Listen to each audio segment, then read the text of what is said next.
ஆனா உங்களுக்குரியதை இன்னொருத்தங்களுக்கு கொடுக்க கர்த்தர் அனுமதிக்க மாட்டார். ஏன்னா நீ சுதந்திரிக்க போகிற, உன் கை கெட்ட போகுது, அது கைவிட்ட படக்கூடாது. நீ எனக்கு முன்பாக நடந்து கொண்டு இது அழைத்து அன்னைக்கு சொல்ல வேண்டியதுதானே. அந்த வாக்குத்தத்தத்தை மட்டும் கொடுக்கிறவர்ல நல்லா புரிஞ்சுக்கோங்க. தேவ ஆலோசனை நம்மை நோக்கி வருகிறது என்றாலே வாக்குத்தத்தம் நம் கையிட்டு தூரத்தில் வந்து விட்டது என்று அர்த்தம். கொடுப்பேன்னு சொன்னா கொடுப்பா, ஆமே. தருவேன்னு சொன்னா தருவா. எனக்கான வார்த்தையை, எனக்கான வாக்குத்தத்தத்தை, எனக்காய் தேவன் ஆயத்தம் பண்ணினதை நான் சுதந்திரிக்க வேண்டும் என்று விரும்புகிற ஒவ்வொருவருக்கும் கர்த்தர் சொல்லுகிற வார்த்தை. ஏன்னா சிலருக்கு அது விருப்பம் இருக்காது, எப்படியாவது இருந்துட்டு போவோம். அப்படி அல்ல. ஆமென். Praise God. எனக்கு இந்த பூமியில நான் காணும்படி எனக்கு ஆயத்தம் பண்ணினதை நான் கண்டிப்பா பார்த்தே ஆகணும். நாம் அடையும்படியான வாக்குத்தத்தை சொல்வதோடு அவர் நிறுத்த மாட்டார். அதை சுதந்திரிப்பதற்கான வழியையும் கர்த்தர் நமக்கு தெரியுமா. என் முன்னாடி திறக்கப்படாத வாசல் திறக்கப்பட, அடைக்கப்பட்டிருக்கிற எரிகோ கீழே விழ என் ஆண்டவர் வேற ஒண்ணும் செய்ய வேண்டாம், எனக்கு முன்பாக நடந்து போனாலே போதும். ஆமென். தூரத்துல இருந்து பார்க்கும்போது அந்த வாசல் அடைக்கப்பட்டிருக்கிறது, நீ கிட்ட போகும்போது அது திறக்கப்பட்டிருக்கும். ஆமென். அல்லது அது தாழ்பாள்கள், ஆமென், திறக்கப்பட்டிருக்கும். நீ தள்ளினா போதும். எப்படி ஆண்டவர் இது சாத்தியாகும்? நான் ஃப்ரெண்ட்ல போறேன்.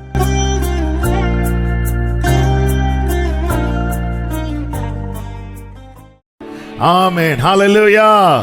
வேதத்தை எடுத்துக்கொள்ளும். யோசுவாவின் புஸ்தகம் 6வது அதிகாரம், அதனுடைய 1-2 வசனங்களை வாசிக்க கேட்கலாம். யோசுவா 6வது அதிகாரம் 1-2 வசனங்கள். எரிகோ இஸ்ரவேல் புத்திரருக்கு முன்பாக அடைக்கப்பட்டிருந்தது, ஒருவரும் வெளியே போகவும் இல்லை, ஒருவரும் உள்ளே வரவும் இல்லை. கர்த்தர் யோசுவாவை நோக்கி இதோ எரிகோவையும் அதின் ராஜாவையும் யுத்த வீரரையும் உன் கையில் ஒப்பு கொடுத்தேன்.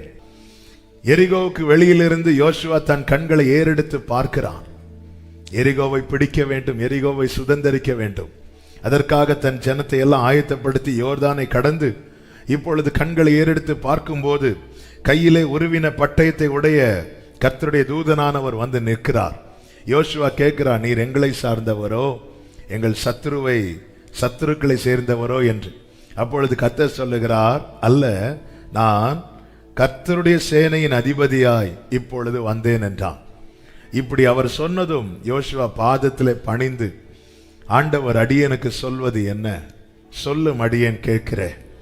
அப்பொழுது கர்த்தர் சொல்லுகிறார், நீ நிற்கிற இடம் பரிசுத்த பூமி, உன் பாதரட்சைகளை கழற்றி போடு. யோசுவா அப்படியே செய்தான். எப்பொழுது யோசுவா அர்ப்பணிக்கிறான், ஒரு அர்ப்பணிக்கிறவனின் அடையாளம் என்ன தெரியுமா? அப்படியே செய்வது. ஆமே. அர்ப்பணிக்கிறவனுடைய அடையாளம் என்ன தெரியுமா? ஆண்டவர் தன்னிடத்தில் சொல்லுகிறதை அப்படியே செய்வது. ஆமே. அப்படியே ஒருவனால செய்ய முடியலன்னா அவன் இன்னும் தன்னை முழுமையாக அர்ப்பணிக்கவில்லை என்று அர்த்தம். கர்த்தர் சொன்னதுனால நான் அர்ப்பணித்தேன், ஆண்டவர் என்னோடு பேசினதுனால இதை செய்தேன். இது நிமித்தம் சிலர் நிந்திக்கலாம், சிலர் ஒதுக்கலாம், சிலர் வெறுக்கலாம், சிலர் தூஷணமான வார்த்தைகளால் காயப்படுத்தலாம், சிலர் முகாந்திரம் இல்லாமல் பகைக்கலாம். இதுதான் ஒரு தேவ பிள்ளை கர்த்தருக்காய் நிற்கும் போது உலகத்தால் கிடைக்கப்படுகிறது. ஆனாலும் இவைகளெல்லாம் கொஞ்ச காலம் என்று கர்த்தர் சொல்லுகிறார். இக்காலத்து பாடுகள் இனி வெளிப்பட போகும் மகிமைக்கு ஒப்பானது அல்ல. ஹல்லேலூயா. சொல்லும் ஆண்டவரே. யோசுவா அப்படியே செய்கிறான். இப்பொழுது கர்த்தர் யோசுவாவோடு பேச ஆரம்பிக்கிறார்.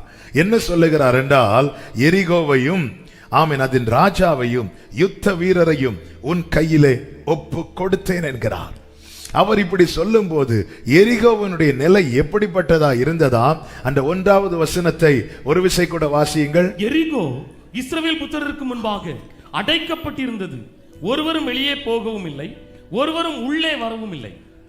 எரிகோவனுடைய அப்போதைய நிலை எப்படி இருக்குதுன்னா, அந்த வாசல் அடைக்கப்பட்டு இருந்தது.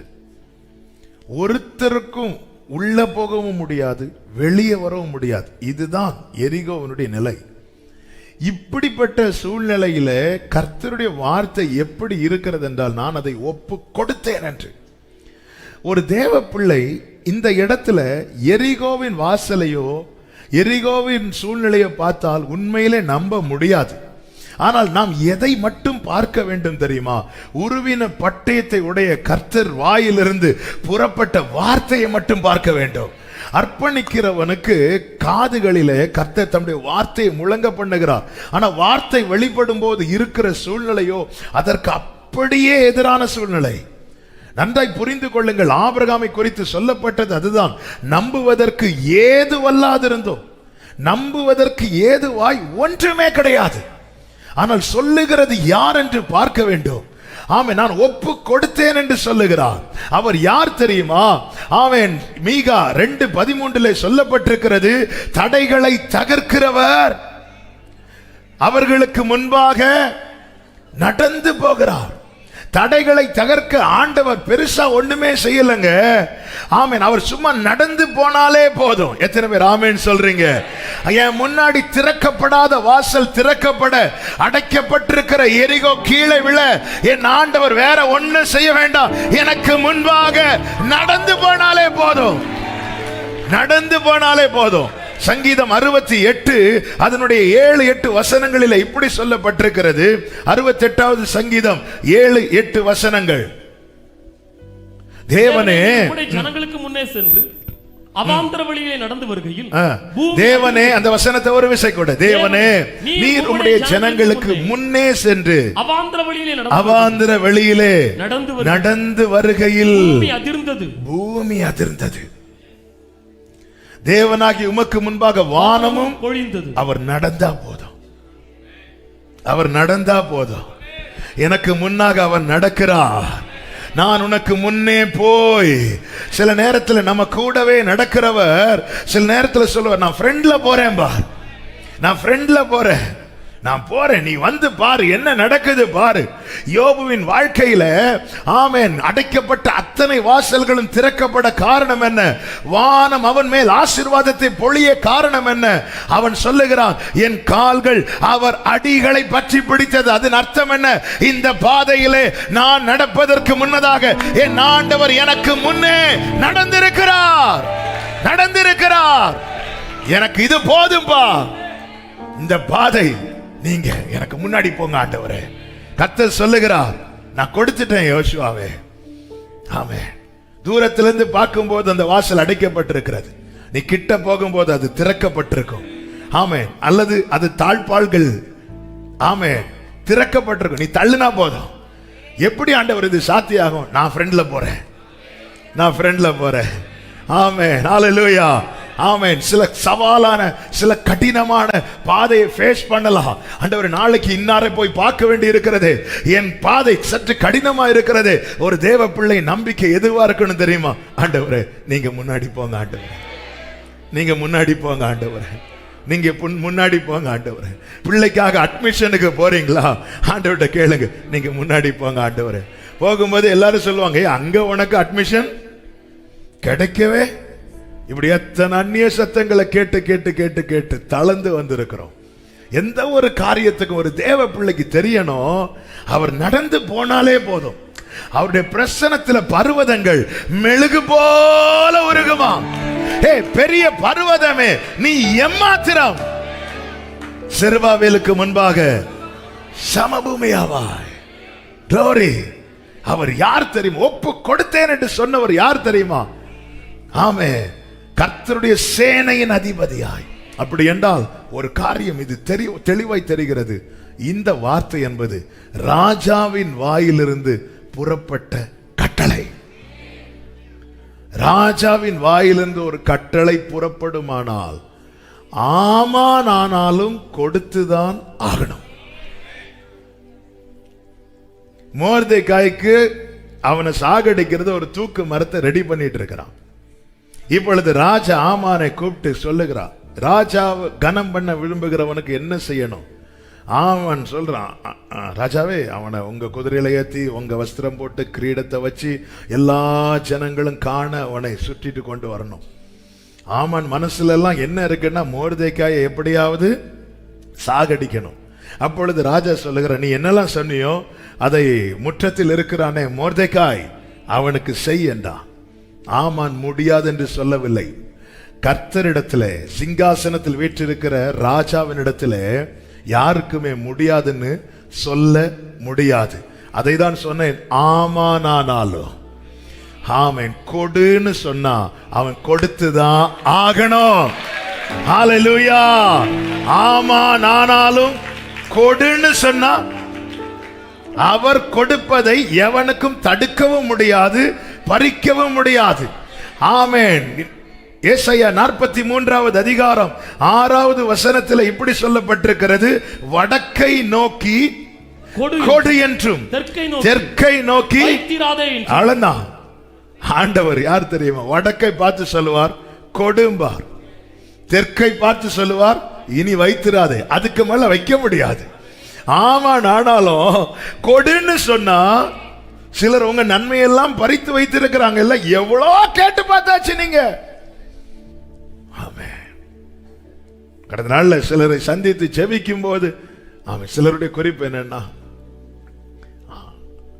அவங்க கஷ்டத்துல இவங்க உதவி இருக்கிறாங்க, ஆனா கொஞ்சம் அவங்களுக்கு எல்லாம் செட்டில் ஆனதும் இவங்கள்ட்ட வாங்கினதே மறந்து. ஆமா, இவங்களுக்கு வேற எந்த பேக்ரவுண்டு கிடையாது. அதை வச்சுதான் இவங்க வேற காரியங்களை பிளான் பண்ணணும், திட்டம் பண்ணணும். எவ்வளவு கேட்டு பார்த்தாச்சு, கிடைக்கல. ஆமே, கேட்க வேண்டிய இடத்துல இன்னைக்கு கேளுங்க. அவர் வடக்கை நோக்கி கொடு என்கிறவர், தெற்கை நோக்கி வைத்திராதே என்றவர். கொடுன்னு சொன்னா கொடுத்துதான் ஆகணும். ஆமென். பார்வோனையும் கொடுக்க வைத்தார், சகேவையும் கொடுக்க வைத்தார். சகை பார்வோன் வைக்கோல் கூட கொடுக்காதபடிக்கு எல்லாத்தையும் பிடுங்கி வச்சிருந்தான். இப்ப இஸ்ரவேலர்கள் புறப்பட்டு போகும்போது க்ளோரி ஆண்டவர் மோசே கிட்ட சொல்ற, எல்லா வீட்டிலும் போய் கேட்க சொல்ல. அத்தனை பேரும் இப்ப வைக்கோல் கொடுக்கல, இப்ப என்ன கொடுக்கறாங்க? பொண்ணு கொடுக்கறாங்க. எப்படி பார்வோனே மனசு வந்துச்சு? பார்வோனுக்கு மனசு வரல, மேலிருந்து ஜனத்துக்காய் புறப்பட்ட கட்டளை எது? சகை. பாத்தீங்களா என்ன சொல்றார் ஆண்டவர்கிட்ட? ஆண்டவர் வேற ஒண்ணுமே செய்யலைங்க. சகை, வா, உன் கூட நான் வீட்டுக்கு வரேன். நடந்து போயிட்டே இருக்கிறார், அவ்வளவுதான். இன்னைக்கு முதல் ரேமாவே இதுதான். ஆண்டவரே, இன்னைக்கு சும்மா அப்படியே நடந்து போயிட்டே இருந்தா போதும்பா.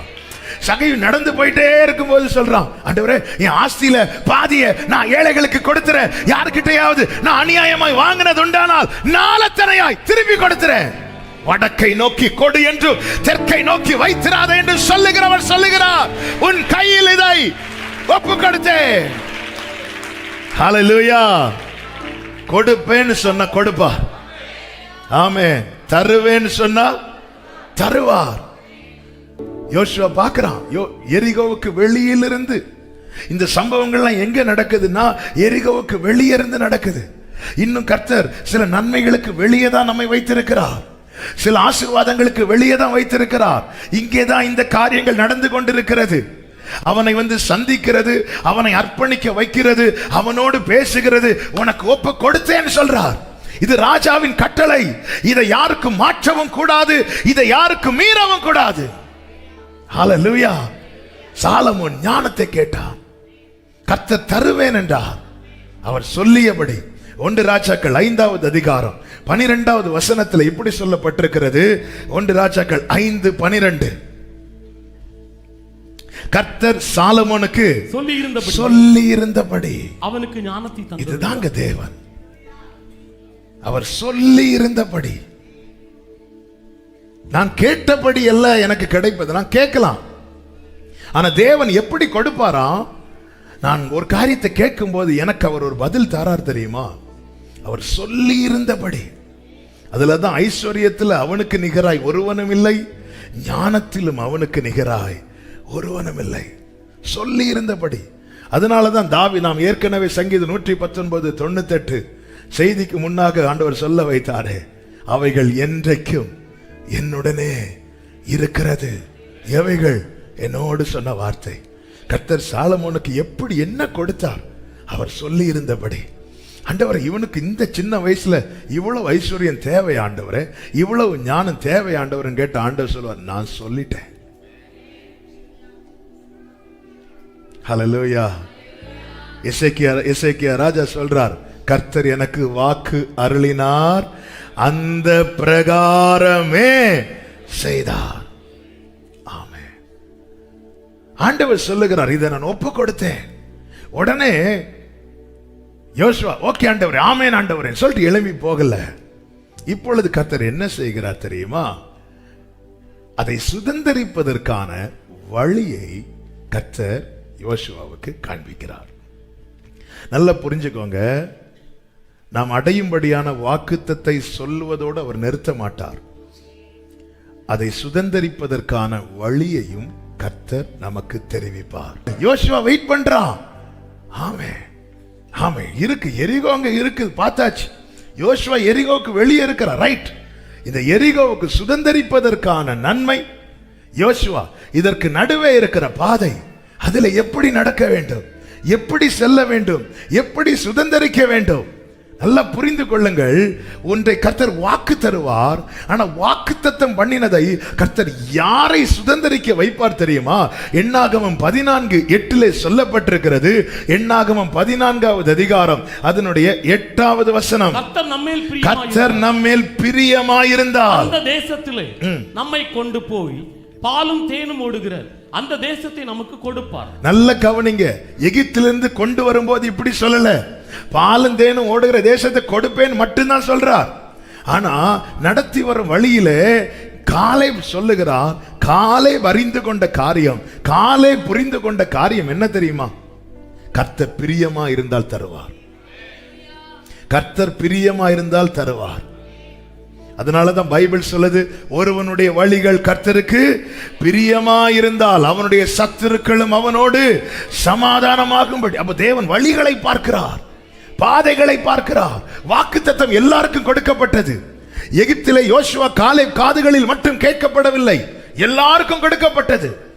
எல்லாரும் கேட்டாங்க. வனாந்திரத்திலே மடிந்த அத்தனை பேருக்கும் சேர்த்துதான் வாக்குத்தத்தம் கொடுக்கப்பட்டது.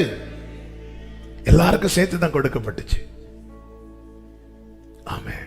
இப்பொழுது ஒன்றை புரிந்து கொண்டார்கள். ஏன் நிறைய பேர் சுதந்தரிக்காம போயிட்டாங்க? ஏன் அநேகருக்கு அது எட்டாமலே போயிட்டு? ஏன் கை கெட்டினது அநேகருக்கு வாய் கெட்டவில்லை? ஏன் அநேகர் பார்க்கிறதோட சரி அவங்களால் அதை பெற்றுக்கொள்ள முடியவில்லை? இங்கேதான் வேதம் காண்பிக்கிறது, கர்த்தர் பிரியமாயிருந்தால். ஜனவரி 1ஆம் தேதி வாக்குத்தத்தம் எல்லாருக்கும் சேர்த்து தான் சொல்லப்படுகிறது. ஒவ்வொரு மந்த் ப்ராமிஸ் வேர்ட், ஒவ்வொரு வீக், ஒவ்வொரு டே வாக்குத்தத்தம் இருக்கிறது. கிறிஸ்துவுக்குள் ஆம் என்றும் ஆமென் என்றும் தான் இருக்கிறது.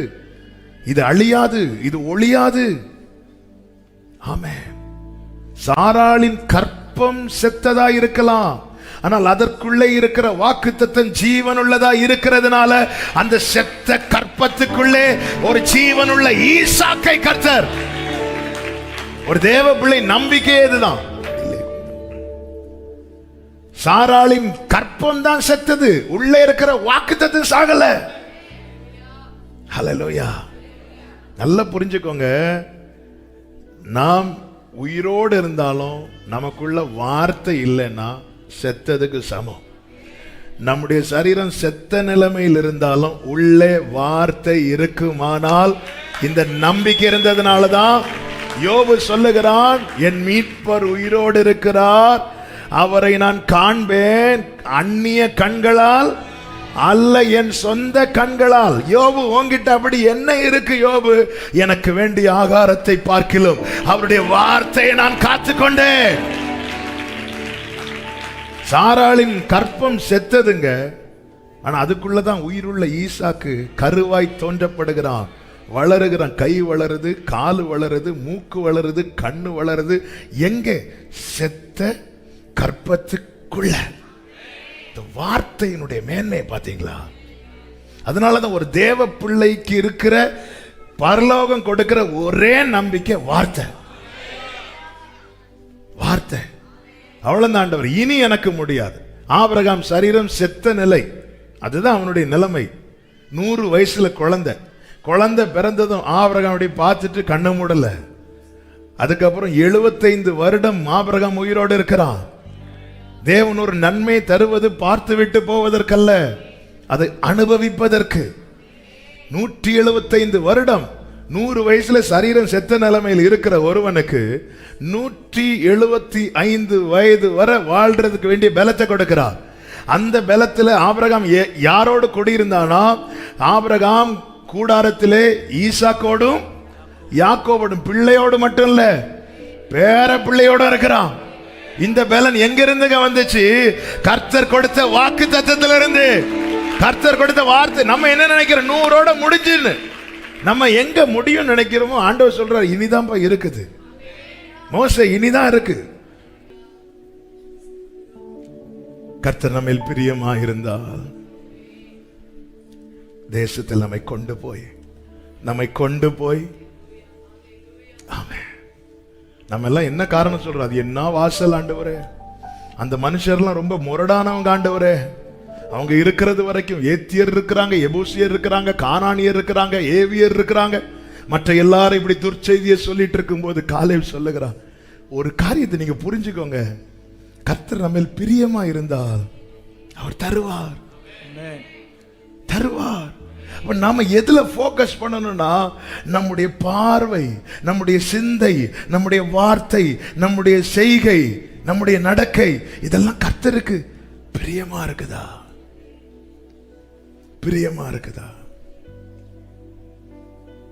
எனவேதான் தாவீது ஜெபிக்கிறான், உமக்கு பிரியமானதை செய்ய எனக்கு கற்றுத்தார்.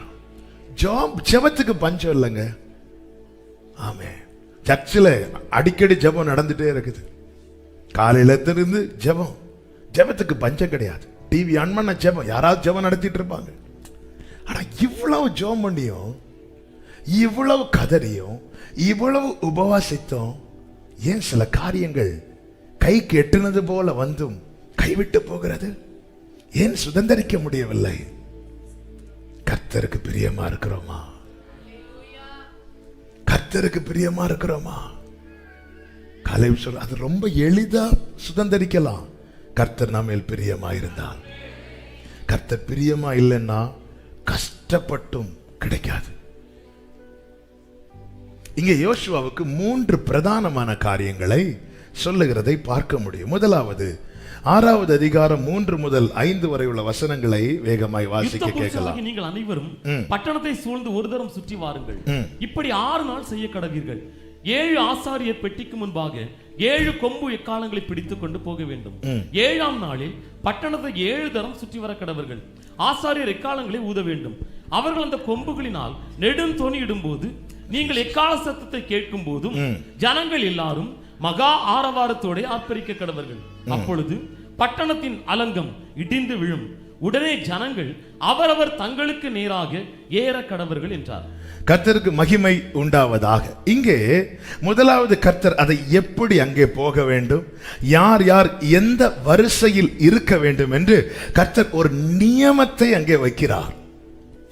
சுதந்திரிக்க விரும்புகிற தேவ பிள்ளைகளுக்கு சொல்லுகிற வார்த்தை, சபைக்கு சொல்லுகிற வார்த்தை தான். இருப்பினும் ஒரு ஸ்டெப் மேல சொல்லணும்னா, எனக்கான வார்த்தையை, எனக்கான வாக்குத்தத்தத்தை, எனக்காய் தேவன் ஆயத்தம் பண்ணினதை நான் சுதந்திரிக்க வேண்டும் என்று விரும்புகிற ஒவ்வொருவருக்கும் கர்த்தர் சொல்லுகிற வார்த்தை. எஸ், ஏன்னா சிலருக்கு அந்த விருப்பம் இருக்காது, எப்படியாவது இருந்துட்டு போவோம். அப்படி அல்ல. Amen, praise God. எனக்கு இந்த பூமியில நான் காணும்படி எனக்கு ஆயத்தம் பண்ணினதை நான் கண்டிப்பா பார்த்தே ஆகணும். ஆமென், ஹல்லேலூயா. ஏலிமையும் பார்க்கணும், கானானையும் பார்க்கணும். கானானை பார்க்கிறதுக்கு முன்னாடி கண்டிப்பாக ஏலிமை பார்க்கணும். இங்கே பார்க்க வேண்டி தேவன் ஆயத்தம். ஒவ்வொரு இது சுதந்திரங்க. இது நமக்கு தேவன் வைத்த சுதந்திரம். இது நமக்கு தேவன் வைத்த நன்மை. அவன் என்னிடத்தில் வாஞ்சியா இருக்கிறபடியால் நான் பூமியின் உயர்ந்த இடத்துல வைப்பேன். பூமியிலே ஆண்டவர் நல்ல ஒரு சுதந்திரத்தை வைத்திருக்கிறார். இங்கே மட்டும் இல்ல, நித்தியத்திலே அவருடைய வலது பார்சத்திலே நமக்கு மேன்மையான இடத்தை வைத்திருக்கிறார். ரெண்டும் பைபிள்ல நமக்கு காண்பித்து தருகிறார். இங்கே வாழும் வரைக்கும் நாம் நமக்கு தேவன் வைத்த ஒவ்வொன்றையும் பார்க்கணும். ஒரு புது வருஷத்தை கர்த்தர் காண செய்கிறாரா, இந்த புதிய ஆண்டில் கர்த்தர் என்ன வைத்திருக்கிறார் அதை பார்க்கணும். பைபிள் ஒரு வார்த்தை இருக்கு தெரியுமா, தன் காலத்தில் தன் கனியை தந்து. இந்த காலத்துல இதுதான் அது தந்திருக்கணும், அது பார்த்திருக்கணும், அது சுதந்திரித்திருக்கணும். அதுதாங்க blessing, அதுதான் ஆசீர்வாதம். கர்த்தருக்கு மகிமை உண்டாவதாக. ஹல்லேலூயா. கடந்த 2 நாளுக்கு முன்னாடி ஒரு குடும்பத்தை பார்த்து செபிக்க போயிருந்தேன். அவங்க சர்ச்சுக்கு வந்துட்டு இருக்கிறாங்க. அப்போ அவங்க சொன்ன வார்த்தை, ஆமே, அவங்க கர்த்தர் நடத்தி வந்த பாதையை சொல்ல தொடங்கும் போதே அழ ஆரம்பிச்சிட்டாங்க. ஒரு புறம்போக்கு நிலத்துல எங்க அம்மா 5 பிள்ளைங்க வச்சுட்டு ஒரு சின்ன ஷெட்டு போட்டு குடியிருந்தோம். இதுதான் பாஸ்டர் எங்க ஆரம்பம். மழையெல்லாம் வந்துட்டுன்னா அவ்வளோதான், ஒன்றும் பண்ண முடியாது. ஆனா இன்னைக்கு கர்த்தர் எங்களுக்கு ஒரு சொந்தமான ஒரு வீட்டை தந்திருக்கிறான்னு சொல்லும் போது அவங்க ஏங்கி அழ ஆரம்பிச்சிட்டாங்க. ஆமே ஆமே. ஆண்டவர் ரட்சிப்புக்குள்ள நடத்தி, சரி போட்டோமா அடுத்த மலைக்கு நீ போயிரு, நீ இங்க வந்துரு, அப்படி கூப்பிடல. இங்கே சுதந்திரிக்கும்படிக்கு கர்த்தர் சில நன்மைகளை வைத்திருக்கிறார், அதை காண பண்ணுகிறார். ஹல்லேலூயா. புறம்போக்கு இடத்துல ஒரு குடிசையை போட்டு ஒரு தாயார் 5 பிள்ளைங்களை வளர்க்குறாங்க. அதுல ஒருத்தங்களை ஆண்டவர் ஏற்றுக்கொண்டு அவங்கள கர்த்தர் பிளஸ் பண்ணி, ஆமே, இது பெரிய பங்களாலாம் இல்லைங்க, ஆனா திரும்பி பார்த்தா பங்களா தான். ஹல்லேலூயா. அது பெரிய பங்களா, அரண்மனை எல்லாம் கிடையாது, ஆனா திரும்பி பார்த்தா அரண்மனை தான். இதான் ஒரு தேவ பிள்ளையினுடைய பார்வை. ஆமா, இங்கே சுதந்திரிக்க வேண்டியதை சுதந்திரிக்கணும். அதுக்கு கர்த்தர் என்ன வைக்கிறார்னா, எரிகோவை ஒப்பு கொடுத்தேன்னா, என்னண்டவர் காணான்னு சொல்லிட்டீங்க எரிகோ, இங்க சில காரியத்தை நீ தாண்டி நீ பிடிக்க வேண்டி இருக்கிறது, நீ ஜெயிக்க வேண்டி இருக்கிறது. சில இடத்துல உன்னை கொண்டு போறது, உன் முன்னாடி பாரு ஒரு வாசல் அடைக்கப்பட்டிருக்கிறது என்பதை காண்பிப்பதற்கல்ல, உனக்கு முன்பா இந்த வாசலை நான் திறக்க போகிறேன் என்பதை உன்னை அறிந்து கொள்ள செய்வதற்கு. ஹல்லேலூயா, ஹல்லேலூயா, ஆமென், பிரைஸ் காட். ஆண்டவர் சொல்றார், இங்க பாருப்பா, உடன்படிக்கை பெட்டியை சுமக்கிற ஆசாரியர்கள், அதற்கு முன்பாக எக்காளம் ஊதுகிறவர்கள், அதற்கு முன்பாக யுத்த சன்னதர்கள், ஆயுதம் ஏந்தினவர்கள், இப்படி வரிசையா, இதுக்கு பின்னாக மற்ற ஜனங்கள், இதுவே வரிசை. இப்படி ஆண்டவர் ஒரு நியமத்தை வைக்கிறார். சுதந்திரிக்க விரும்புகிற ஒவ்வொருவருக்கும் தேவன் விதித்த விதி உண்டு, வைத்த வரிசை உண்டு. இதை மாற்றக்கூடாது.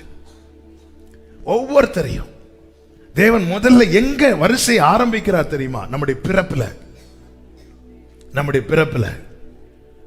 ஆமே. தாவீதை இருதயத்துக்கு ஏற்றவனாய் தெரிந்தெடுத்தவர் ஏன் தாவீதை முதல்ல பிறக்க விடல? இல்ல 8 பிள்ளைங்க பிறக்கிறதுக்கு முன்னாடி டிஸ்கஸ் பண்ணாங்களா யார் ஃபர்ஸ்ட் வரணும்னு? எங்க வீட்டில் நாங்க 5 பேர், நாங்க 5 பேர் இருந்து டிஸ்கஸ் பண்ணி, அண்ணா நீங்க முதல்ல வாங்க, 2வது, அப்படி ஒண்ணும் இல்லை. அப்ப தேவன் எங்கே வரிசையை தீர்மானிக்கிறார் என்றால் நம்முடைய பிறப்பிலேயே. அது அவருடைய தீர்மானம், அது அவர் வைத்த வரிசை. பென்யமீன் வேணும் அழலாம், என்னண்டவரே என்ன இந்த வீட்டில் கடைசி வச்சிருக்கிறீங்க, என்ன இந்த வீட்டில் சின்னவனா வச்சிருக்கிறீங்க. தேவன் ஒரு வரிசையில வைத்திருப்பார் என்றால் அதை குறித்து முறுமுறுக்காதிருங்கள். அதிலே உங்களுக்கு வைத்திருக்கிற ஆசீர்வாதத்தை பாருங்கள். எல்லாருக்கும் ஒவ்வொரு பங்கு கொடுக்கப்படும் போது பென்யமீனுக்கு மட்டும் மற்றவர்களை விட 5 மடங்கு ஆண்டவர் வைத்திருப்பார். சில விதியை வைத்திருப்பார். ஆபிரகாமுக்கு என்ன வைக்கிறார்? 99 வயசுல ஆண்டவர் சொல்லுகிறார், நீ எனக்கு முன்னாக நடந்து கொண்டு உத்தமனாயிரு. இது அவனுக்கு வைத்த விதி, இது அவனுக்கு வைத்த நியமம். அதன் அர்த்தம் என்ன? ஆபிரகாமே, என் பார்வையை விட்டு மட்டும் மாறிடாத, ஏன்னா நீ சுதந்திரிக்க போகிற, உன் கை கெட்ட போகுது, அது கைவிட்ட படக்கூடாது, நீ எனக்கு முன்பாக நடந்து கொண்டு. இது அழைத்த அன்னைக்கே சொல்ல வேண்டியதுதானே. ஆண்டவர் வாக்கு தத்தத்தை மட்டும் கொடுக்கிறவர் அல்ல. நல்லா புரிஞ்சுக்கோங்க, தேவ ஆலோசனை நம்மை நோக்கி வருகிறது என்றாலே வாக்கு தத்தம் நம் கையெட்டும் தூரத்தில் வந்து விட்டது என்று அர்த்தம். இந்த 99 வயசுல இப்படி என்கிட்ட சொல்லலாம் ஆண்டவரே கேட்டார் ஆபிரகாம்? இல்ல. நெகேமியாவில் சொல்லப்பட்டிருக்கிறது, அவன் இருதயத்திலே உண்மையை கண்டு கர்த்தர் யார் யார் தடையா இருந்தாங்களோ எல்லாத்தையும் துரத்தி விட்டாராம். என் பார்வையை விட்டு மாறிடாதுன்ட்டார் ஆபிரகாம். ஈசாக்குக்கு என்ன விதி? பஞ்ச நாட்களில எல்லாரும் எகிப்துக்கு போகும்போது கர்த்தர் சொல்ற, நீ எகிப்துக்கு போகாதுன்ட்டார். எகிப்துக்கு போகாத, இங்கே இரு, பார்வையை விட்டு விலகாத ஆபிரகாம் எகிப்துக்கு போகாது என்று ஈசா கிட்ட உட்கார்ந்துரு அப்படின்ட்டார். ஈசாக்கு அங்கே குடியிருக்கிறான். அந்த பஞ்ச காலத்துல 100 மடங்கு தேவன் ஒரு நியமத்தை, நம்ம எல்லாம் அந்த 100 மடங்கு மட்டும் பிடிக்கிறோம். ஆண்டவர் ஈசாக்கு 100 மடங்கு கொடுத்தீங்களே, ஈசாக்கு ரெகோபாத்தை கொடுத்தீங்களே, அவனுக்கு வைத்த விதியை பார், அவனுக்கு வைத்த நியமத்தை பார். நீ எகிப்துக்கு எல்லாரும் போகிற வழியை நீ தெரிந்தெடுக்காதே என்று அர்த்தம். ஒரு பிரச்சனை வரும்போது எல்லாரும் எந்த வழியை தெரிந்தெடுக்கிறாங்களோ நீ அப்படி போகாதே. உனக்கு ஒத்தாசை வானத்தையும் பூமியை உண்டாக்கின கர்த்தரிடத்தில் தான் வரும். ஹல்லேலூயா, ஹல்லேலூயா. எல்லாரும் தெரிந்தெடுக்கிற வழி அல்ல. அவங்க இதை எப்படி ஹேண்டில் பண்ணாங்க, நான் அப்படிதான் ஹேண்டில் பண்ணுவேன். நோ, ஒரு தேவ பிள்ளை மற்றவர்களை விட வித்தியாசமானவர்கள். ஆமென். எங்கே தேவன் வைத்தாலும் அந்த வித்தியாசத்தை காட்டிட்டே இருக்கணும். ஆமென். நாம் அதை காண்பிக்கும் போதுதான் நமக்கு. ராஜா ஒரு கட்டளை வைத்ததும் தானியேல் போய் ராஜாவை ப்ளீஸ் பண்ணல. தானியேல் ராஜாதி ராஜா சமூகத்தில் தான் போய் உட்கார்ந்து இருக்கிறார். ஆமென். கர்த்தருக்கு மகிமை உண்டாவதாக. மோசேக்கு கர்த்தர் சொல்லுகிறார், மோசே, நான் உன்னோடு இருந்து செய்யும் காரியம் பயங்கரமா இருக்கும். நான் இதோ உன்னோடு புதிய உடன்படிக்கை பண்ணுகிறேன் சொல்லிவிட்டு மோசேக்கு கர்த்தர் என்ன நியமித்து வைக்கிறார்? யாத்திராகமம் 10வது அதிகாரம் அதனுடைய 10 முதல் 12 வரை உள்ள வசனங்களை நீங்கள் வாசித்தீர்களானால் தெரியும். 34வது அதிகாரம் 10 முதல் 12 வரை உள்ள வசனங்கள்.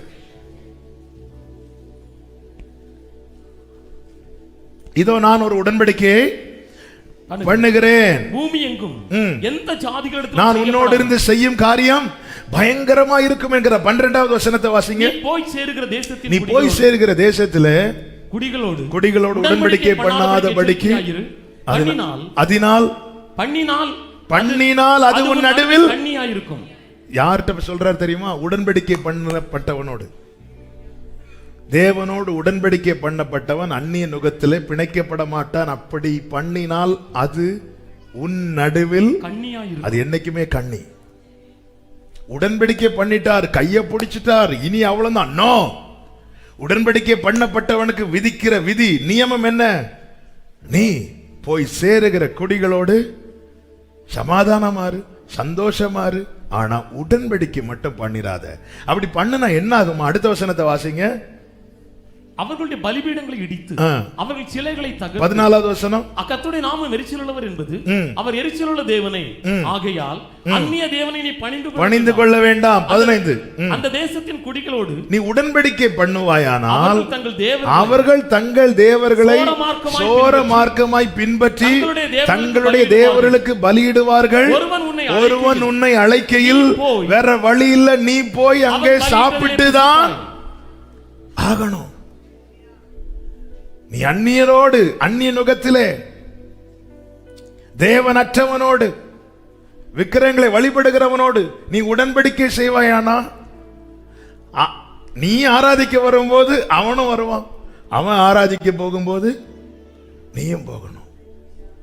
நான் உன்னோடு உடன்படிக்கை செய்திருக்கிறேன். 2 எஜமானுக்கு சேவை செய்ய முடியாது. ஆமென். அதனால் நீ புரிந்து கொள். மோசேக்கு உடன்படிக்கை பண்ணப்பட்ட பிறகு மோசேக்கு தம்முடைய நாமத்தை எப்படி அறிவிக்கிறார் தெரியுமா? எரிச்சல் உள்ளவர், எனக்கு எரிச்சலை உண்டாக்கிறாதுங்கிறார் ஆண்டவர். ஆமென். அப்போ அந்த விதியை மாற்றக்கூடாது, வரிசையை மாற்றக்கூடாது. ஆமென். வரிசையை மாத்தி மனுஷனை ஏமாத்தலாம், கர்த்தரை ஏமாற்ற முடியாது. கர்த்தர் உன்னை எந்த நிலையில வைத்திருக்கிறார்? சின்னவனை வைத்திருக்கிறாரா? எதுக்கு ஆண்டவர் என்ன சின்னவனை வச்சிருக்கிறீங்க? உன்னை 1000ஆக்க. சிறியவனை வைத்திருக்கிறாரா? எதுக்கு ஆண்டவர் என்ன ரொம்ப சிறியவனை வச்சிருக்கிறீங்க? உன்னை பலத்த ஜாதியாக்க. கர்த்தர் ஆண்டவர் அவங்களை ஏன் ஆண்டவரை முன்னாடி யோர்தானை கடக்கும் போது உடன்படிக்கை பெட்டி சுமக்கிற எங்களை தான் ஆண்டவரை முன்னாடி விட்டீங்க. ஆனா இப்ப எரிகோன்னு வரும்போது எங்களை 3வது ஆண்டவரை வச்சிருக்கிறீங்க. சில நேரத்தில் ஆண்டவர் ஆர்டர் மாத்துவாருங்க. ஆமா, உங்களை கர்த்தர் எந்த ஸ்தானத்துல வைத்திருக்கிறாரோ. பந்திக்கு முந்துறாங்க சீஷர்கள். ஆண்டவர் சொல்றார், இங்க பாருப்பா, இது நியாயம் கிடையாது. நீ ஒரு இடத்துல போய் உட்கார்ந்து இருக்கும் போது தாழ்வான இடத்துல நீ போய் உட்காரு. அப்படி உட்கார்ந்து இருக்கும் போது மற்றவங்க உன்னை கூப்பிட்டு மேன்மையான இடத்துல உட்கார வைக்கட்டும். நம்ம என்ன வேற எங்க வேணாலும் தாழ்வான இடத்துல உட்காந்துருவோம். ஆனா பந்திக்கு போனா அப்படி எங்க சேர் எங்க நல்ல இலை போட்டிருக்கு, உட்கார்ந்தெல்லாம் இலையெல்லாம் மாத்துவோம். ஒரு இடத்துல போனது நீ கொஞ்சம் ஒரு தாழ்வான இடத்துல உட்காரு, அவங்க உன்னை கூப்பிட்டு மேல உட்கார வைக்கட்டும். கர்த்தர் ஒரு வரிசையில வச்சிருக்கிறார் உங்களுக்கு என்று. பாருங்க, யாக்கோபை 2வது தான் வச்சார். 2 பிள்ளைங்களும் உள்ளே இருக்கிறாங்க. யார் ரெட்டையர்கள்னாலே முதல்ல யார் வெளியே வராங்களோ அவங்க தான் மூத்த பிள்ளை. 2வது யார் வராங்களோ அவங்க தான் 2வது பிள்ளை. உள்ள இருந்து போராடுறாரு சீக்கிரம் வெளியே வர்றதுக்கு. யாரு? யாக்கோபு. ஏசாவதான் வெளியே வரும்போதே காலை பிடிச்சு உள்ள இழுக்கிறான். யாக்கோபு அவன் காலை பிடித்து கொண்டே உள்ள இழுத்து பார்க்க முடியல. ஏன்னா வெளியே டாக்டர்ஸ் இழுக்கிறாங்க. உள்ள 2.5 கிலோ யாக்கோபு ஏசாவை இழுக்கிறான். வெளியே 200 கிலோ டாக்டர்ஸ் வெளியே இழுக்கிறாங்க. எதுங்க, ஏசா வெளியே வந்தாச்சு. இவனும் சரி நானும் வரேன். எப்படியும் நம்ம இனி ரெண்டாவது தான். ஆமா. இப்பொழுது என்ன செய்கிறான் தெரியுமா? தந்திரமாய் ஏசாவாய் மாற பார்க்கிறான். ஏசாவாய் மாறி தகப்பனை ஏமாத்திடுறான். இப்பொழுது ஏசா உள்ள வருகிறான். அதை படிச்சாலே அழுதுரும். ஏசா வந்ததும் ஈசாக்கு திகைக்கிறான். ஆதியாகமம் 27வது அதிகாரம் 34வது வசனத்தை வாசிங்க. ஏசா தன் தகப்பனுடைய வார்த்தைகளை கேட்ட உடனே மிகவும் மனம் கசந்து சத்தமிட்டு அலறி தன் தகப்பனை நோக்கி, என் தகப்பனே, என்னையும் ஆசீர்வதிங்க. அடுத்த வசனத்தை வாசிங்க. அதற்கு அவன், உன் சகோதரன் தந்திரமாய் வந்து வாங்கிட்டு போயிட்டான்பா. தந்திரமாய் வந்து வாங்கிட்டு போயிட்டான். 36வது வசனம். அப்பொழுது அவன் பெயர் யாக்கோபு எனப்படுவது சரியல்லவா? இதோடு 2 தரம் என்னை மோசம் போக்கினான். என் சேஷ்ட புத்திர பாகத்தை எடுத்துக்கொண்டான். இதோ இப்பொழுது என் ஆசீர்வாதத்தை வாங்கி கொண்டான் என்று சொல்லி, நீர் எனக்கு ஒரு ஆசீர்வாதத்தை ஆகிலும் வைத்து வைக்கவில்லையா? ஒண்ணு கூட உங்ககிட்ட இல்லையா? ஆமே. யாக்கோபே, நீ கொஞ்சம் பொறுத்து இருக்கணும். யாக்கோபே, உனக்கான ஆசீர்வாதம். ஆமே. நீ தந்திரமாய் வந்து ஏன் ஏசாவுக்கு வாங்குற? உனக்கான ஆசீர்வாதம் உன் வீட்டில் இல்லாம இருக்கலாம். யாக்கோபே, உனக்கான ஆசீர்வாதம் யாபோக் காற்றின் கரையில் இருக்கிறது. ஹல்லேலூயா. என் வீட்டில் அண்ணனுக்கு தான் பெரிய இடம், அதனால எப்படியாவது தந்திரமாய் உலக தகப்பனை ஏமாத்த முடியுங்க. இப்படி தந்திரமால அவரை ஏமாத்த முடியாது. உனக்குன்னு வைத்திருக்கிறார். உனக்குன்னு வைக்கப்பட்ட ஆசீர்வாதம் என்னவென்று இப்பொழுது தெரியாது யாக்கோபே, பின் நாட்களில் அறிந்து கொள்வாய். என்ன? ஆபிரகாமின் தேவன், ஈசாக்கின் தேவன். இந்த வரிசையில உன் தேவனாய் அறியப்படுவது இது எவ்வளவு பெரிய பாக்கியம் தெரியுமா? நீ தந்திரமாய் வாங்கின ஆசீர்வாதத்தை விட இது எவ்வளவு மேன்மை தெரியுமா? உன்னை ஒரு வரிசையில வைத்திருக்கிறார். வெயிட் பண்ணு. இன்னொரு ஆளை அளவிடாத. தேவனை ஆராதிக்கிற தேவ பிள்ளைங்க இன்னொருத்தங்களை அள வச்சுட்டு அவங்க சாப்பிடக்கூடாது. உங்க சாப்பாடுல நீங்க கை வைக்கிறது இன்னொருத்தங்க வயிற்றுல அடிச்சுட்டு இருக்குமானால் ஆண்டவர் எங்க பிடிக்கணுமோ அங்க பிடிப்பார், எங்க தொடணுமோ அங்க தொடுவார். அவர் நீதி உள்ளவர். ஏசாவை வெறுத்தேன்னு சொல்லிட்டு அவனுக்கு தீங்கு செய்வாயோ? ஏசாவை அவர் வெறுக்கிறார் சொல்லிட்டு நீ அவனை அவமானப்படுத்துவாயோ? அவனை கண்ணீர் விட வைப்பாயோ? என்ன இருந்தாலும் ஏசாவினால உனக்கு கிடைத்த நன்மையை மறந்துடாத. என்ன நன்மை? அவன் வஸ்திரத்தை போட்டதுனாலதான் அப்பா கிட்ட உனக்கு. நம்ம வீட்டில் சாப்பாடுல கை வைக்கும் போது, இப்ப நான் சாப்பிடுற இந்த சாப்பாடு இன்னொருத்தரை அள வச்சு அவங்க கிட்ட இருந்து பறித்த பணத்திலிருந்து சாப்பிடுவேன். ஆனா ஓ, பரலோக தேவனால் அதை பொறுத்து கொள்ள முடியாது. இன்னொருத்தங்களை வஞ்சித்து அவங்க கிட்ட இருந்து அபகரித்து அதுல ஒரு 100 ரூபாயை கொண்டு காணிக்கையில போட்ட, காணிக்கை பெட்டியில போட்ட, ஆண்டவர் சொல்லுவார் அது எனக்கு என்னத்துக்குன்னு கேட்பார். அவர்கிட்ட காசு இல்லாமலையா வந்து கொடுக்க வைக்கிறார்? இல்ல, பூமியும் அது நிறைவும் கர்த்தருடையது. அநியாயமா சம்பாதித்த ஒரு பணத்தை காணிக்கை பெட்டியில போடாதிருங்கள். பிறரை வஞ்சித்து பிறரை கண்ணீர் விட வைத்து அவங்க கிட்ட இருந்து அபகரித்த காசுல கொண்டு வந்து தயவு செய்து தசம பாகம் கொடுக்காதீங்க. அது உங்களுக்கு ஆசீர்வாதமா இருக்காது, எங்களுக்கு ஆசீர்வாதமா இருக்காது. ஆமென். கர்த்தர் தந்த நன்மையிலிருந்து எடுத்துக் கொடுங்கள். அது கொஞ்சமா இருந்தாலும் பரலோக தேவன் அங்கீகரிப்பார். தேவன் அதை மேன்மையாய் பார்ப்பார். ஹல்லேலூயா. தந்திரமாய், இப்படி தந்திரமாய் ஆண்டவர்கிட்ட வாங்கிடல. உன்னை எதுல வைத்திருக்கிறாரோ இரு, அமர்ந்திரு. நீங்கள் அமர்ந்திருந்து ஹல்லேலூயா. ஆமென். சாமுவேல் கிட்ட தைல கொம்பை கொடுத்து விடுகிறார். அதுக்குள்ள அபிஷேக தைலம் இருக்கிறது. ஆமென். அதை வாங்குறதுக்கு 7 பேர் போட்டி போடுறாங்க. 7 பேர் போட்டி போடுறாங்க. மூத்தவன் வந்து நிக்கிறான். அவனுடைய சைஸ் எல்லாம் பார்த்து சாமுவேலே நினைச்சிட்டாரு இவன் தான். சாமுவேல் தைல கொம்பை எடுத்து அவன் தலையில ஊட்ட வரும்போது கர்த்தர் தடுத்தார். கர்த்தர் தடுத்தார். ஒரு தேவ பிள்ளைக்கு தெரியணும், நான் மட்டும் மூத்தவனா இருந்திருந்தா எனக்கு ஈஸியா கிடைச்சிருக்குமே. நான் இளையவன் ஆனதுனால என்ன அந்த கூட்டத்திலே சேர்க்கலையே. கூட்டத்தில் சேர்க்க வேண்டாங்க. ஆனா உங்களுக்குரியதை இன்னொருத்தங்களுக்கு கொடுக்க கர்த்தர் அனுமதிக்க மாட்டார். தாவீது வந்ததும் சாமுவேல்ட்ட சொல்றார், வைத்திராதே என்றார். வடக்கை நோக்கி கொடு என்று சொல்லுகிறவர் தெற்கை நோக்கி வைத்திராதே என்றவர். 7 பேர் முன்னாடி நிக்கிறாங்க. பொதுவா ஒரு வீட்டுல ஆமென் அம்மா சாப்பாடு கொடுக்கறாங்கன்னு வச்சுக்கோங்களேன். 5 பிள்ளைங்களை உட்கார வச்சு, நாங்க 5 பிள்ளைங்க, சாப்பாடு கொடுக்கறதா இருந்தா உருண்டை யாருக்கு தான் போகும்? மூத்த மகனுக்கு தான் போகும். இப்ப சிக்கன் வச்சு கொடுக்கறதா இருந்தா லெக் பீஸ் யாருக்கு தான் போகும்? கடைசி பையனுக்கு. அந்த மீதி ஆமென். இது உலகம் கொடுக்கிறது. ஆனா அவர் கொடுக்கிறது என்ன தெரியுமா? அவன் அவனுக்குரியது. தாவீது இந்த தைல கொம்புல கொஞ்சம் மூத்த பையனுக்கு, அடுத்து கொஞ்சம் 2வது பையனுக்கு, அடுத்து கொஞ்சம், இப்படி வந்தா உனக்கு மிச்சம் கிடைக்காதுன்னு அவருக்கு தெரியும். அதனால உனக்கானத உனக்கு மட்டும்தான் தருவார். ஆண்டவரே, ஹல்லேலூயா, ஹல்லேலூயா. அது நமக்கானது. ஒரு வாட்டி ஆந்திரா பக்கத்துல, ஆந்திரா பக்கம் தான் நினைக்கிறேன். ஆமாம், ஒரு ஊருக்கு, ஆந்திரா பெங்களூரான்னு தெரியல, ஒரு குறிப்பிட்ட ஊருக்கு போயிட்டு இருக்கும். ஒரு கிராமத்துக்குள்ளோட போகிறோம். சென்னையிலேருந்து ஒரு சகோதரன் நானுமாக காரில். அப்போ ஒரு கிராமம், அங்கே ஒரு டீ கடை இருந்துச்சு. ஈவினிங் ஒரு டீ குடிக்கலாம் அப்படி சொல்லிட்டு ஒரு வடை சாப்பிடும்போது ஒரு சின்ன பையன் வந்து நிற்கிறான்.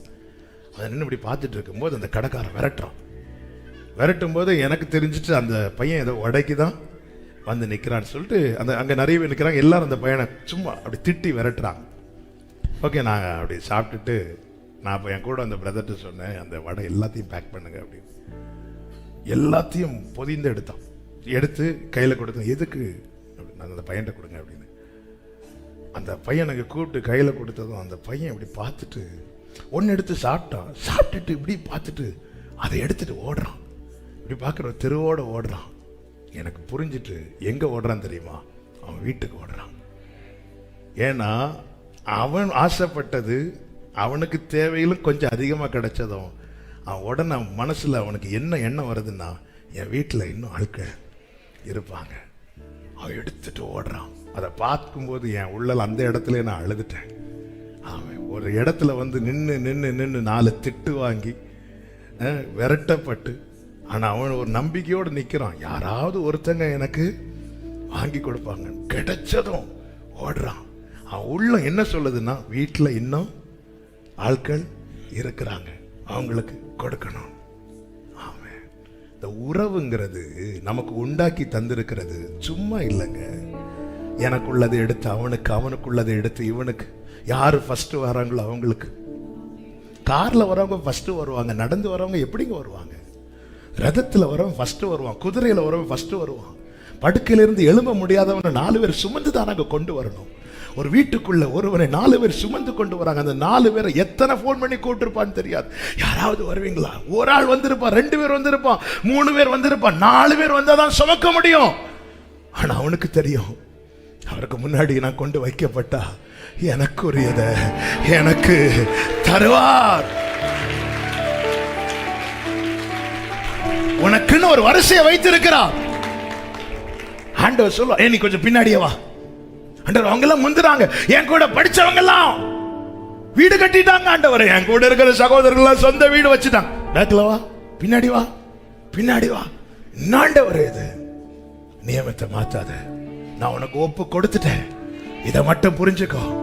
என் கூட இருக்கிறவங்க எல்லாம் செட்டில் ஆயிட்டாங்க. ஆண்டவரே, என் கூட படிச்ச பிள்ளைங்க எல்லாம் மேரேஜ் ஆகி பிள்ளையும் பெத்துட்டு இருக்கிறாங்க. நான் என்ன வெயிட் பண்ணிட்டு இருக்கேன். பின்னாடி வா, பின்னாடி வா. ஆமென். 3 பாயிண்ட்ல 1 முடியுது.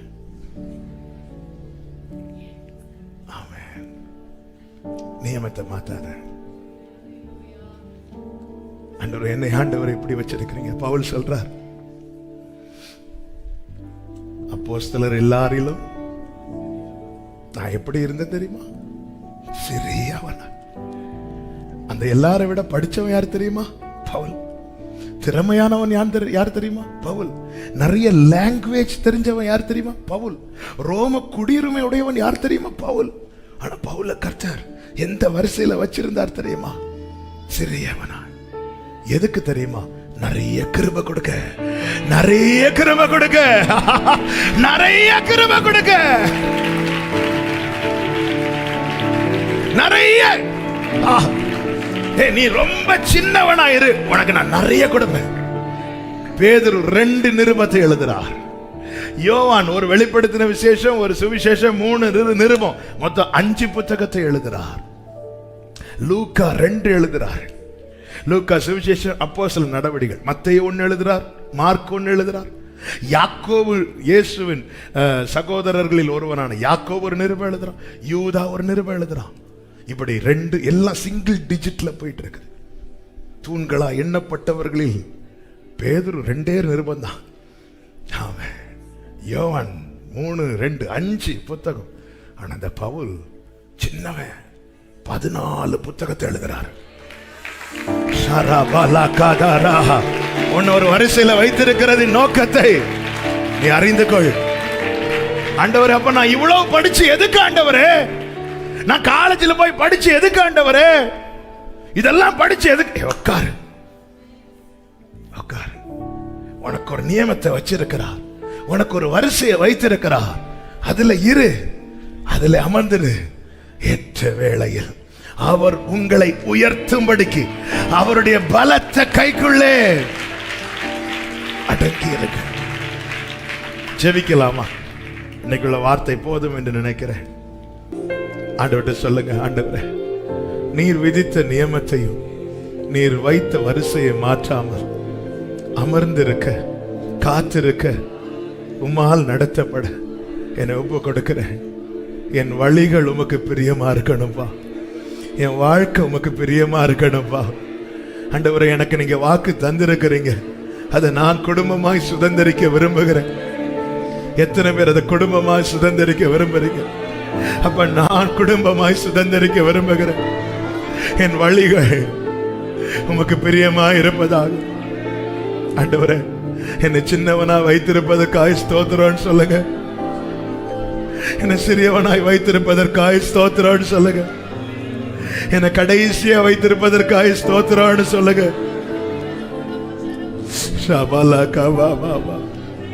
எல்லாருக்கும் போக மீதி இது உலகம் கொடுக்கிற பங்கு. ஆனா ஆண்டவர் கொடுக்கிற பங்கு என்ன தெரியுமா? நீ எடுத்து மீதியை மற்றவங்களுக்கு கொடுப்ப. இது தேவன் கொடுக்கிற பங்கு. இது தேவன் கொடுக்கிற பங்கு. எல்லாருக்கும் போக மீதி அது உலகம் உனக்கு கொடுக்கிற பங்கு. ஆனா தேவன் கொடுக்கிற பங்கு நீ எடுத்துட்டு மீதி மற்றவங்களுக்கு கொடுப்ப. நல்ல கைகளை தட்டி. இப்போ ஆண்டவர் உங்களை எந்த நிலையில வச்சிருக்கிறாரோ அதற்காக ஸ்தோத்திரம் செலுத்துங்க. உங்க பின்னாடி வந்தவங்க எல்லாம் இப்ப உங்க முன்னாடி ஒருவேளை போகலாம். ஆனா அதை குறிச்சு நீங்க worry பண்ணாதீங்க. ஸ்தோத்திரம் பண்ணுங்க. நல்ல ஸ்தோத்திரம் பண்ணுங்க. மனசு வரட்டும். ஏன்னா கர்த்தர் என்ன இப்படி வச்சிருக்கிறா. கர்த்தர் என்னை வைத்திருக்கிறா. யோபு ஸ்தோத்திரம் சொன்னார் தெரியுமா? எல்லாம் இருந்த சூழ்நிலையில யோபுவை கர்த்தர் வைத்தார். ஒண்ணு இல்லாத நிலையில வைத்தார். யோபு என்ன சொன்னார் தெரியுமா? கர்த்தருடைய நாமத்திற்கு ஸ்தோத்திரம். ஸ்தோத்திரம்பா, ஸ்தோத்திரம்பா, ஸ்தோத்திரம்பா. நீங்க என்ன இப்படி வச்சிருப்பதன் காரணம் எனக்கு தெரியும்பா. எனக்கு நிறைய கிருபை தர விரும்புறீங்க ஆண்டவரே. எனக்கு நிறைய கிருபை தர விரும்புறீங்கப்பா. என் கண்மலையே, என்னை கைவிட மாட்டீரே. நித்திய கண்மலையே,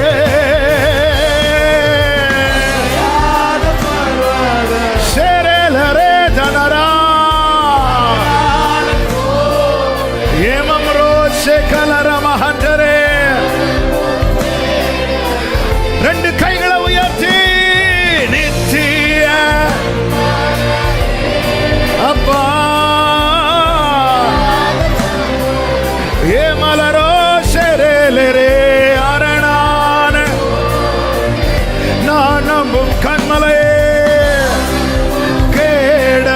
ஆமே உம்மை என்றும் வெட்கப்பட்டு போவதில்லை. உம்மை என்றும் வெட்கப்பட்டு போவதில்லை. வெட்கப்பட்டு போவதில்லை. வெட்கப்பட்டு சொல்லுமா, உம்மைதான் நம்பி வாழ்கிறேன். உம்மைதான் நம்பி வாழ்கிறேன் இயேசையா.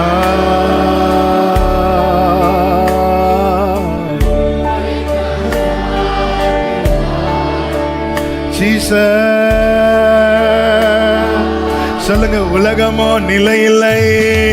உலகமோ நிலையில்லை.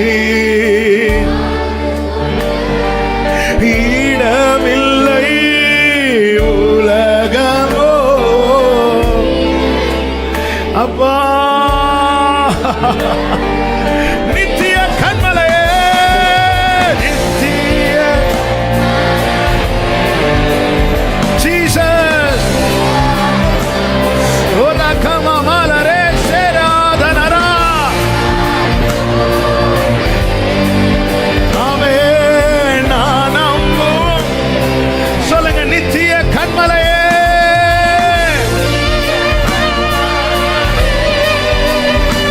சின்னவனை ஆயிரமாகவும் சிறியவனை பலத்த ஜாதியுமாக்குகிறவர் உனக்கு வேண்டிய கிருபைகளை தந்து உன் தலையை நிமிர செய்வாராக, உன்னை சுதந்திரிக்க பண்ணுவாராக. ஓ உம்மை என்றோ, உம்மை என்றோ வெட்கப்பட்டு போ. உம்மை என்றும் வெட்கப்பட்டு வெட்கப்பட்டு ஆமென் ஆமென் வெட்கப்பட்டு ஆமென். ஒரு வார்த்தை ஆண்டவர் சிந்தையிலே கொண்டு வருகிறான், அதை சொல்லி செபிக்கிறேன். ஆண்டவர் பவுலை அழைத்து 14 வருஷம் சும்மாவே வச்சிருந்தார். 14 வருஷம் படிச்சவன், எல்லாரை விட திறமையானவன், நிறைய மொழி தெரிந்தவன். ஆனா 14 வருஷம் எல்லாரை விட சிறியவனாய். ஆமென். அவருடைய வேலை வந்தபோது பைபிள் இப்படி சொல்லுது, கலாத்தியர் 2:9, எனக்கு அளிக்கப்பட்ட கிருபையை அறிந்தபோது. பேதுரு, யோவான், அப்போஸ்தலர்கள் எல்லாரும் ஒரு நாள் தெரிய வந்துச்சு, இந்த சிறியவனுக்கு அளிக்கப்பட்ட கிருபை, எனக்கு கொடுக்கப்படுகிற கிருபை. என்ன ஆண்டவர் வெயிட் பண்ண வச்சு, எனக்கு பின்னாக வந்தவங்களெல்லாம் எனக்கு முன்னாடி ஓட வச்சு, என்னை வெயிட் பண்ண வச்சு எனக்கு ஒரு கிருபை தாரார்னா அது என்னோட முடியாது. அது எல்லாருக்கும் தெரிய வரும். அது எல்லாருக்கும் தெரிய வரும். அதனாலதான் உன்னை வைத்த வரிசையில இரு. பின்னாடி வரவங்க முந்தலாம். நேத்து நீங்க உங்களை முன்னாடி வச்சிருப்பார் ஆண்டவர், இன்னைக்கு பின்னாடி வச்சிருப்பார். சொல்லுங்க, வாழ்ந்திருக்கவும் எனக்கு தெரியும், தாழ்ந்திருக்கவும் கற்றுக்கொண்டேன். உங்க பின்னாடி இருக்கிறவங்க உங்க முன்னாடி உயர்த்தப்படும் போது நீங்க எரிச்சல் அடையாதீங்க, சோர்ந்து போகாதீங்க. உங்களை இப்பொழுது இந்த வரிசையில வைத்திருக்கிறார். ஆமென். எந்த நிலையிலும் மனரம்யமாயிருக்க. அடுத்த வார்த்தையில தான் சொல்ற, என்னை பலப்படுத்துகிற கிறிஸ்துவினாலே எல்லாவற்றையும் செய்ய. என்ன எல்லாவற்றையும் செய்ய? என்ன எல்லாவற்றையும் செய்ய? வாழ்ந்திருக்கும் போது, வசதி இருக்கும் போது என்னால என்னெல்லாம் செய்ய முடிந்ததோ, தாழ்ந்திருக்கும் போதோ, வசதி இல்லாத போதோ என்னை அவர் பலப்படுத்தி செய்ய வைப்பார். அல்லேலூயா. என்னை பலப்படுத்துகிற கிறிஸ்துவினாலே. கர்த்தர் உங்களை எந்த நிலையில் வைத்திருக்கிறாரோ, நியமத்தை மாற்றாதே, வரிசையை மாற்றாதே, எல்லாத்தையும் செயல்படுத்துகிறவர், மாற்றுகிறவர் அவர் இருக்கிறார். மாறாதவராய் இருக்கிறார். தருவேன்னு சொல்லிட்டார். ஆமென். என்னை இப்படி பார்க்க தான் அவருக்கு பிரியம்னா நான் இருக்கிறேன்ப்பா. ஆமென். இந்த வனாந்திரத்தில் நடப்பதுதான் அவருக்கு பிரியம்னா நடக்கிறேன்ப்பா. இந்த அக்கினியை கடப்பதுதான் அவருக்கு பிரியம்னா. கர்த்தர் பிரியமாயிருந்தால் தருவார். தருவார். 2 கைகளை உயர்த்தி சொல்லுங்க, எனக்கு தருவீங்கப்பா, சொல்லியபடி தருவீங்கப்பா. நம்பி சொல்லுங்க, எனக்கு சொல்லியபடி தருவீங்க ஆண்டவரே. உம்மை என்றோ நம்பியுள்ளேன், வெட்க ஆமென். உம்மை என்றோ இயேசப்பா,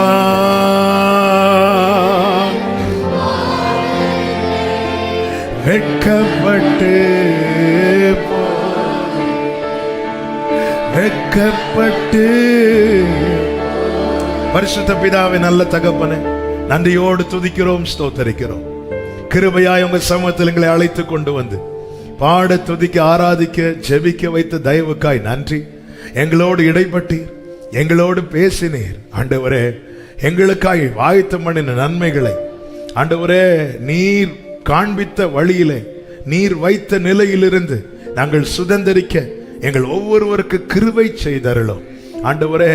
கர்த்தர் பிரியமாய் இருந்தால் தருவார் ஆண்டவரே. எங்களுடைய வாழ்க்கை, எங்களுடைய வழிகள் உமக்கு பிரியமாய் இருக்கும்படிக்கு உம்முடைய நல்ல ஆவியானவர் எங்களை செவையான வழியில் நடத்துவாராக. ஆண்டவரே, எங்களை தனியா விட்டுறாதீங்கப்பா, விட்டுறாதீங்கப்பா, நீங்க நடத்துங்கப்பா. நாங்க சுதந்திரிக்க கிருபை செய்யும். ஒவ்வொருவரையும் அப்படியே செய்து ஆசீர்வதித்தருளும். சமாதானத்தோடு அனுப்பும். சாட்சியாய் கொண்டு வாங்க. எல்லா மகிமை கனமும் ஒருவருக்கே செலுத்துகிறோம், இரட்சகர் இயேசு கிறிஸ்துவின் நாமத்தில் பிதாவே, ஆமென். சேர்ந்து சொல்லுவோம், என் ஆத்துமாவே கர்த்தரை ஸ்தோத்திரி, முழு உள்ளமே அவருடைய பரிசுத்த நாமத்தை ஸ்தோத்திரி. என் ஆத்துமாவே கர்த்தரை ஸ்தோத்திரி, கர்த்தர் செய்த சகல உபகாரங்களை மறவாதே. ஆமென். நம்முடைய கர்த்தராகிய இயேசு கிறிஸ்துவின் கிருபையும் பிதாவாகிய தேவனுடைய அன்பும் பரிசுத்த ஆவியானவருடைய ஐக்கியமும் சிநேகமும் பாதுகாவலும் நம் அனைவரோடும் எல்லா பரிசுத்தவான்களோடு கூட கர்த்தருடைய வருகை மட்டும் தங்கி இருப்பதாக. ஆமென். ஹalleluya. God bless you. கர்த்தர் உங்களை ஆசீர்வதிப்பாராக. ஆமென்.